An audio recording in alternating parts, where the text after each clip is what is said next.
بسم اللہ الرحمن الرحیم۔ اللہ کے آخری نبی حضرت محمد صلی اللہ علیہ وآلہ وسلم ابتدا ہی سے بہترین کردار کے مالک تھے۔ جب آپ کی عمر مبارک 25 سال ہوئی تو آپ کی صداقت اور دیانت کے ہر طرف چرچے ہونے لگے۔ مکہ کی فضاؤں میں آپ کے لقب صادق و امین ہر طرف گونجنے لگے۔ شہر مکہ کی ایک معزز اور مالدار خاتون تھیں جن کا نام ختیجہ تھا۔ انہیں ایسے امانت دار شخص کی ضرورت تھی جو ان کا مال ملک شام لے کر جائے اور وہاں فروخت کر کے نفع کما لائے۔ آپ کی امانت و صداقت کی شہرت جب حضرت ختیجہ تک پہنچی تو انہوں نے آپ کو پیغام بھیجا کہ آپ میرا مال تجارت ملک شام لے کر جائیں۔ جو تنخواہ میں دوسروں کو دیتی ہوں آپ کو اس کا 2 گنا دوں گی۔ آپ نے ان کی یہ درخواست قبول فرما لی اور تجارت کا سامان اور مال لے کر ملک شام روانہ ہو گئے۔ اس سفر میں حضرت ختیجہ رضی اللہ عنہا کا غلام میسرہ بھی آپ کے ساتھ تھا جو آپ کی خدمت اور دیگر ضروریات پوری کرتا تھا۔ ایک بار پھر جب آپ ملک شام کے مشہور شہر بصرہ پہنچے تو وہاں نستورہ راہب کی عبادت گاہ کے قریب قیام فرمایا۔ وہ راہب میسرہ کو پہلے سے جانتا تھا، اسی بنیاد پر وہ اس کے پاس آیا اور آپ کی طرف اشارہ کر کے کہنے لگا کہ یہ کون ہے جو اس درخت کے نیچے اترے ہیں؟ میسرہ نے جواب دیا، یہ شہر مکہ کے رہنے والے ہیں، بنو ہاشم سے تعلق ہے، ان کا نام محمد ہے اور لقب امین ہے۔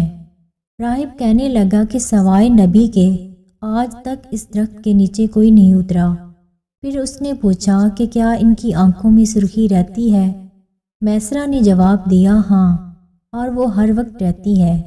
یہ سن کر نستورہ کہنے لگا، یہی اللہ کے آخری نبی ہے، مجھے ان میں وہ تمام نشانیاں نظر آ رہی ہیں جو توریت اور زبور میں پڑھی ہیں۔ کاش میں اس وقت زندہ ہوں جب یہ اپنی نبوت کا اعلان فرمائیں گے۔ اگر میں زندہ رہا تو ان کی بھرپور مدد کروں گا اور ان کی خدمت میں پوری زندگی گزار دیتا۔ اے میسرہ، میں تمہیں نصیحت کرتا ہوں کہ کبھی ان سے جدا مت ہونا، ان کی خدمت کرتے رہنا، کیونکہ اللہ پاک نے انہیں نبوت کا شرف عطا فرمایا ہے۔ آپ سامان تجارت بیچ کر جلد واپس تشریف لے آئے۔ جب آپ کا قافلہ مکہ واپس پہنچا تو اس وقت حضرت بی بی ختیجہ مکان کی چھت پر بیٹھی ہوئی تھی۔ انہوں نے یہ منظر دیکھا کہ اللہ کے آخری نبی حضرت محمد صلی اللہ علیہ وآلہ وسلم پر 2 فرشتے دھوپ سے سایہ کیے ہوئے ہیں۔ اس منظر نے حضرت ختیجہ کے دل پر گہرا اثر کیا۔ کچھ دن کے بعد انہوں نے اپنے غلام میسرہ سے اس بات کا ذکر کیا تو میسرہ نے بتایا کہ میں تو پورے سفر میں اس طرح کے مناظر دیکھتا رہا ہوں۔ پھر میسرہ نے اس طویل سفر میں آپ کی صداقت و دیانت، حسن سلوک اور کاروباری مہارت کے جو مناظر اپنی آنکھوں سے دیکھے وہ بیان کیے۔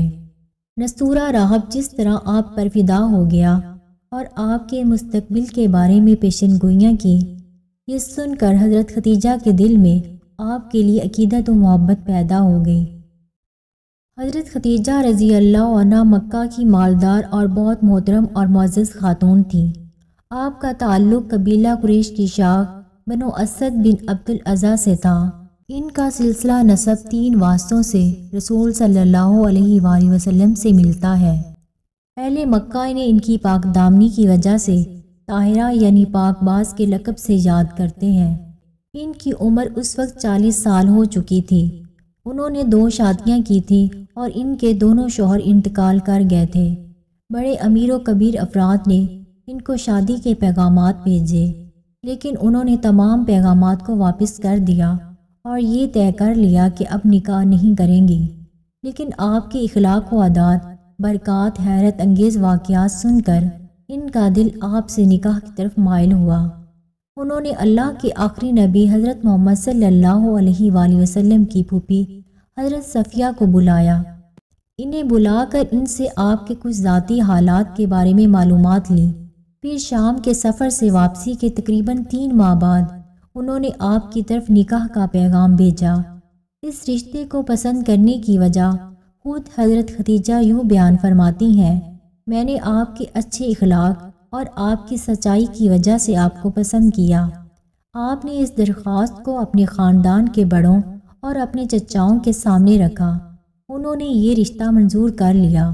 آپ کا نکاح ہوا جس میں آپ کے چچا ابو طالب نے خطبہ پڑھا اور اپنے مال سے 20 اونٹ حق مہر مقرر کیا۔ حضرت ختیجہ تقریباً 25 سال تک حضور صلی اللہ علیہ وآلہ وسلم کی خدمت میں رہیں۔ ان کی زندگی میں آپ نے کوئی دوسرا نکاح نہ فرمایا۔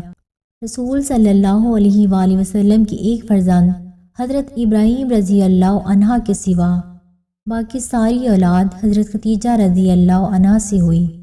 حضرت ختیجہ رضی اللہ عنہ نے اپنی ساری دولت آپ کے قدموں میں نثار کر دی اور ساری عمر آپ کی خدمت کرتے گزاری۔